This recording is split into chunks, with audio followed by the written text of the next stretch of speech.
This idea that injuries were their downfall, I don't want to hear it.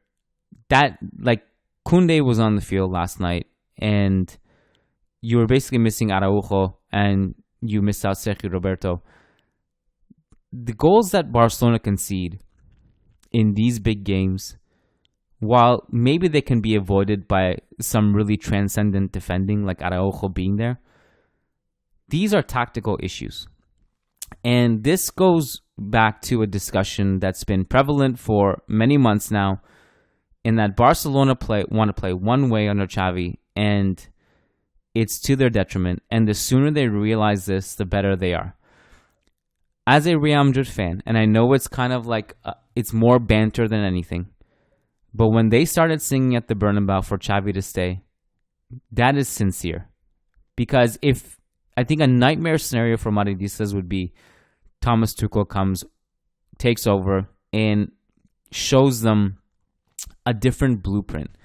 Now, I don't really know. Like, I don't necessarily see the point right now of bringing Tuchel in. I know that's kind of a crazy thing to say, partly because the damage is done. The Champions League damage is done. And I think Xavi, his methods work in La Liga. And again, it speaks for themselves. Look at the La Liga goal differential. Look at the Champions League goal differential. In La Liga right now, 4 goals against in 11 games. 3 of those came in 1 game. So let's just isolate that one. In 10 games played in La Liga, 1 goal conceded. 1. Not Villarreal at the Camp Nou, not Athletic Club Bilbao. Not anyone has been able to punish this team. In 4 games. 4 games against Bayern Munich twice, Inter Milan twice. They've conceded 10 goals. That's evidence right there. Plus you add the Real Madrid game in this. The evidence is there, right there in front of you.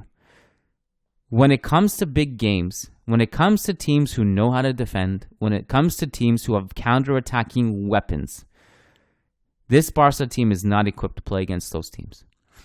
And the sooner you realize that the tactical inflexibility that you possess in your obsession with playing a certain way, until you realize that's the root of the problem.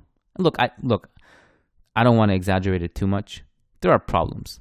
Bartomeu sunk this ship, handed out terrible contracts. Basically, anyone who asked for money got it. Didn't matter who you were. I'm pretty sure if I wrote an email to Bartomeu said, "Hey, can I just get like $5 for this?" I'd probably get it. There's all that.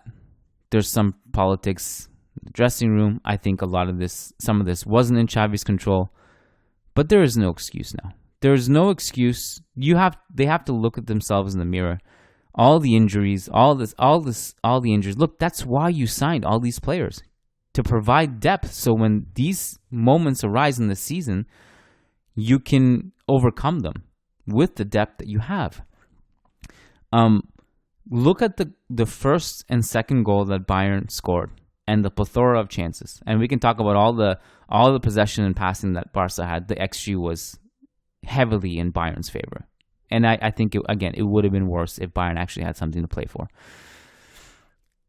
The line on the first goal, the line on the second goal, it's just hilariously poor. It's just bad.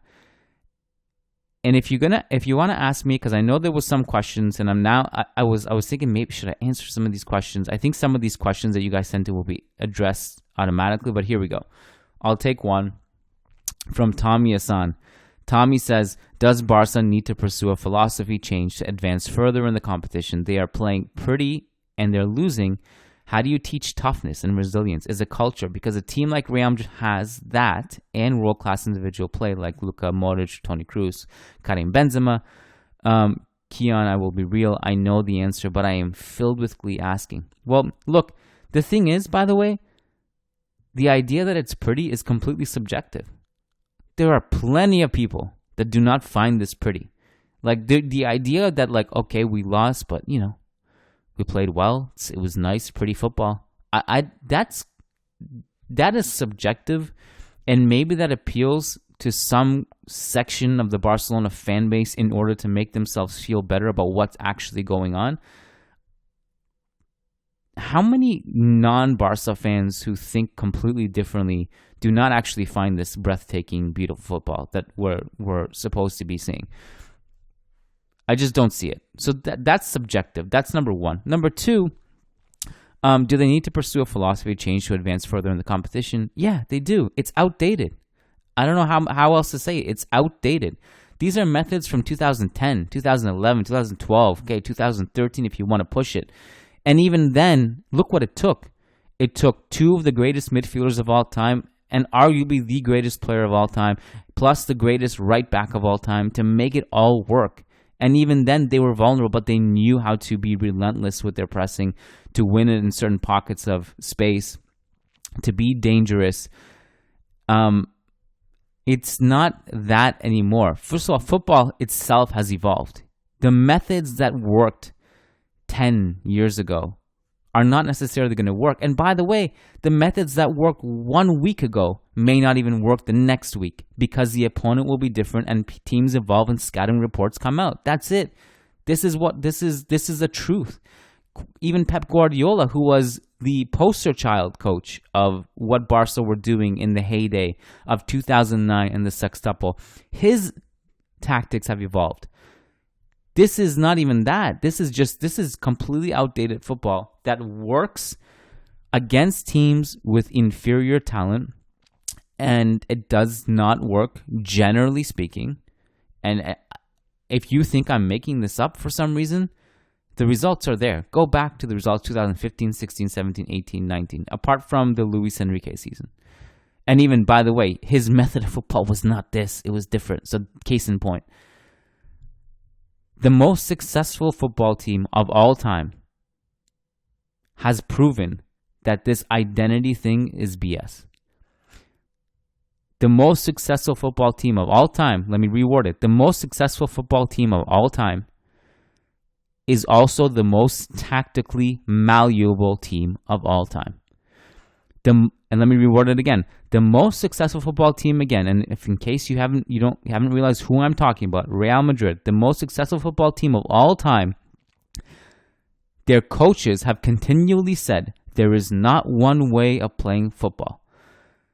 Zinedine Zidane scouted his opponent. Carlo Ancelotti scouts his opponent and plays in a way that exploits the weakness of the opponent.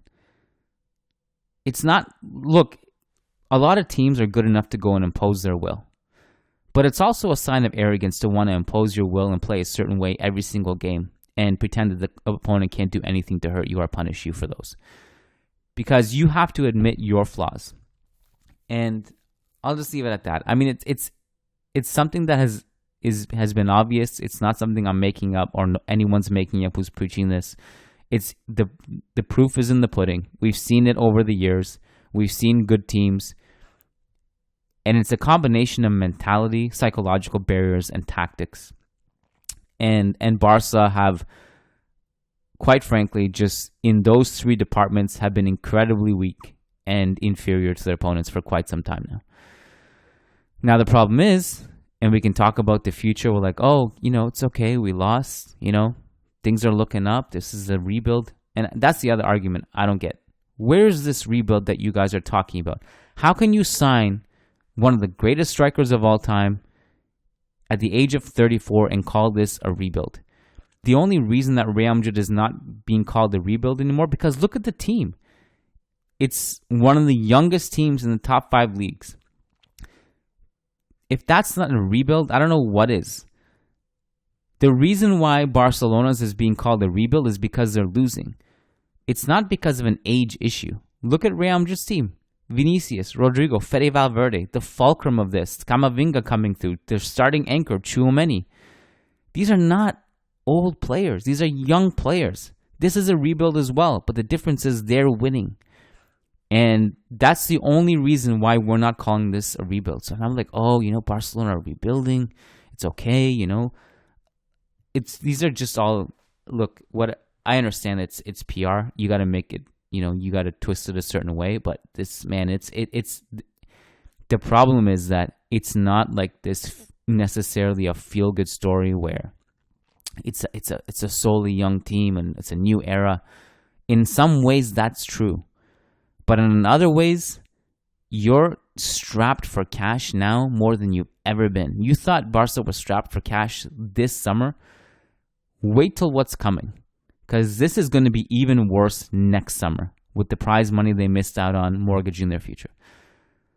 It's not, and I don't want to exaggerate it and say, look, it's on the verge of bankruptcy. Barcelona's not going to exist. That's not going to happen. But what's going to happen is that it's going to be extremely cash tight and a lot of just reliance on what you have and the young players you have and what's in La Masia. And by the way, I'm not even saying it's a bad thing. Some of the best periods in Barcelona and Real Madrid came on the backs of those financial turmoil-filled seasons where they had to promote Quinta del Buitre in the mid-'80s. They had to promote the Yaya era in the 60s, although that wasn't necessarily a cash issue. It was because of the foreign policy. La Masia with Pep, not necessarily a financial issue, but again, Pep believed in it. So my point is, it's not necessarily a bad thing that now all of a sudden you have to look internally, because it actually will force you in some ways to be more frugal and rely on the talent you have. It's not a bad thing necessarily, but certainly it's not a situation of, it's not an ideal situation where you're going into this saying, okay, well, we have cash and we have a lot of bright pieces. It's going to be difficult. It's going to be hard. And it's not going to get easier anytime soon because the financial gap between La Liga and the Premier League, it's public knowledge. We all know what it is.